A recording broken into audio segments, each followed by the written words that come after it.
मैं डॉक्टर मोहन शर्मा।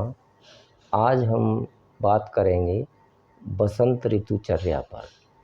यानी बसंत ऋतु के दिनों में हमें क्या आहार करना है, क्या हमें पथ्य रखना है, क्या हमें परहेज़ करना है और हमें किस तरह से अपना रहना सहना बसंत ऋतु में करना है। आज हम उस पर अपनी चर्चा कर रहे हैं।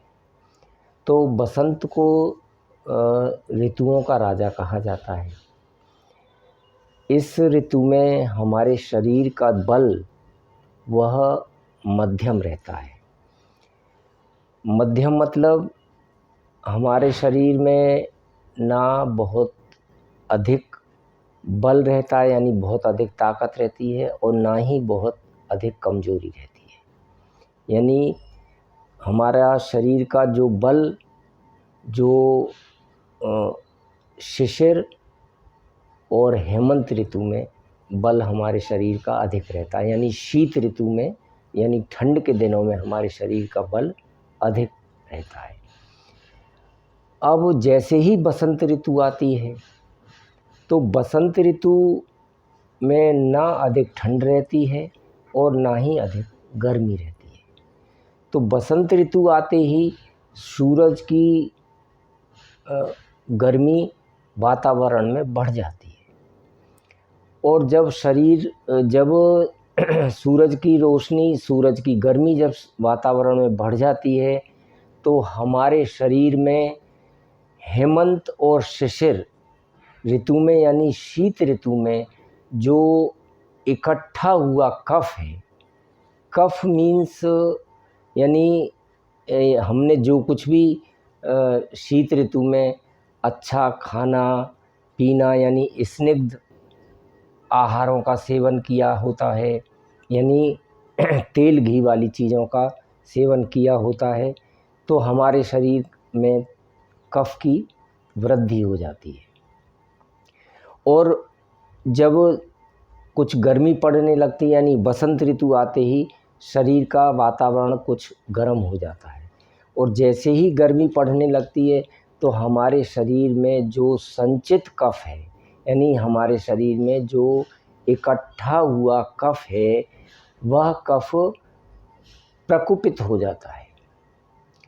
यानी प्रकुपित होने से वह कफजन्य व्याधियाँ होने लगती हैं। अब कफजन्य व्याधियाँ क्या है कि अगर हमारे शरीर में कफ बढ़ जाता है तो हमारे शरीर की अग्नि मंद हो जाती है, यानी हमारी जठराग्नि मंद हो जाती है। वैसे तो हमारी कायाग्नि मंद हो जाती है, मीन्स हमारे पूरे शरीर की अग्नि कम पड़ जाती है। तो इसके साथ हमारी जठराग्नि भी कम हो जाती है। जठराग्नि कम हो जाती है तो इसका मतलब है कि हमें भूख कम लगती है, तो हमें भूख कम हो जाती है। दूसरा यह है कि सर्दी, जुखाम, बुखार, इस तरह से हमारा शरीर में ये परेशानियाँ आती हैं। तो इसके लिए हमें क्या करना चाहिए भाई? हमें कफ का प्रकोप हमारा अगर बढ़ गया है तो हमें उस कफ को किस तरह से उस प्रकोप को कम करें।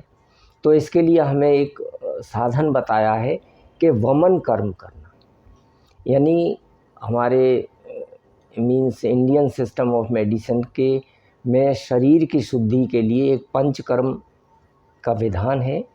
उस पंचकर्म में एक क्रिया है वमन क्रिया। वमन क्रिया मतलब हमें उल्टी कराना। तो हम उल्टी कराते हैं, इसमें कुछ मुलेठी वगैरह पानी के अंदर गर्म करके, बॉईल करके, उसका काढ़ा बना के, उस काढ़े को ठंडा करके, और हमें अगर उसको पिला दें, और पिलाने के बाद हम उसमें थोड़ा सेंधा नमक भी डाल दें, और हम अपने मुंह में अंदर गले में उंगली डाल करके अगर हम उल्टी करें तो हमारा कफ निकल जाता है और हमें बहुत ही शांति मिल जाती है, और हम कफ से होने वाली बीमारियों से बच जाते हैं। तो यह एक हमारा शुद्धिकरण का छोटा सा उपाय हो जाता है। अब चूँकि इसमें हमें सर्दी जुखाम वगैरह ये सारी चीज़ें होती हैं, तो इसमें हम गर्म पानी का सेवन करें। यदि हो सके तो उसमें हम उस पानी में अदरक डाल दें। अदरक डाल कर के उस पानी को उबाल लें और उस पानी को हम दिन में थोड़ा थोड़ा पीते रहें। गले में अगर खरखराहट रहती है, खांसी है, सर्दी है, जुखाम है और इस तरह से हमें गले में भी उस कफ का प्रकोप महसूस होता है, तो गुनगुने पानी के अंदर नमक डाल कर के और उसमें थोड़ा हल्दी डाल कर के उससे हम गरारे करें, तो हम देखते हैं कि हमें बहुत आराम मिलने लगता है। इसी तरह से हम यदि हमें सर्दी जुखाम वगैरह, गले में खरखराहट है, खांसी हो रही है, तो हम अदरक का टुकड़ा ले कर के और उसको भून कर के यानी चाकू की नोक पर उसको लगा कर के और गैस पर सेक करके या जो भी हमारे पास सेकने का साधन है उससे सेक करके हम उस टुकड़े को मुंह में अगर रखें तो हमारे गले में खरखराहट है, सर्दी खांसी ये कम हो जाती है। तो बहुत ही साधारण उपाय है, इससे बसंत ऋतु में होने वाले जो रोग हैं उनसे निजात पाने के लिए।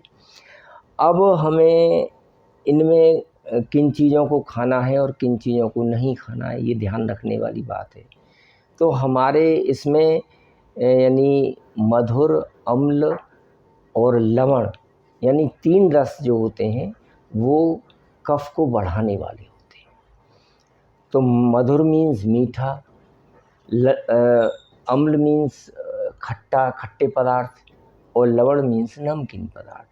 तो मीठे, खट्टे और नमकीन पदार्थों का हम कम से कम सेवन करें अथवा सेवन ना ही करें इन दिनों में ख़ास तौर से, ताकि हमारा कफ नहीं बढ़े और हम कफ जनित व्याधियों से बचे रहें, अथवा हमें हो गई हैं व्याधियाँ तो हम जल्दी ठीक हो जाएं। तो और हम दिन में ना सोएं, भूल करके भी दिन में सोने का प्रयास ना करें, और अगर सुस्ती भी आए तो हम किसी ऐसे काम में लग जाए कि हमें नींद ना आए। तो दिन में दिवा जिसको हम बोलते हैं दिवा स्वप्न बिल्कुल नहीं करना है।